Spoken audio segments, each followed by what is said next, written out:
कंधमाल जिला दारिंगबाड़ी थाना police पक्षरु Kandhamal SP Harish बिसिंग निर्देश क्रमे एक फ्लैग मार्च अनुष्ठित होइछे।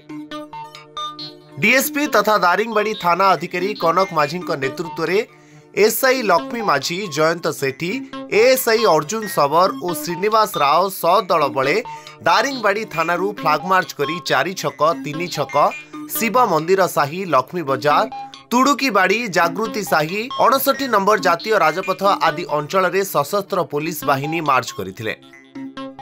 आगकू पार्वण थिबारु पूजा किपरि शांति श्रृंखलार सह पालन कराजिबा सेथि निमंते पुलिस तार उपस्थिति जाहिर करिछि। दशहरा पर्व एवं गजलक्ष्मी पूजा चलित थर बड़ धूमधाम रे पालन पई प्रस्तुति चलिछि। पूजा पई लोक माने जेमिति निज प्रस्तुति चलाइछंती सेहिपरि पुलिस पक्षरु आईन श्रृंखला परिस्थिति को नियंत्रण करिबा पई फ्लैग मार्च करा जाइछि बोली कहिसंती डीएसपी कनक माझी। दारिंगबाड़ीरू अरुण साहू को रिपोर्ट, धरित्री लाइव। एई भिडियोटी आपनकु केमिति लागिला कमेंट करि जणांतु।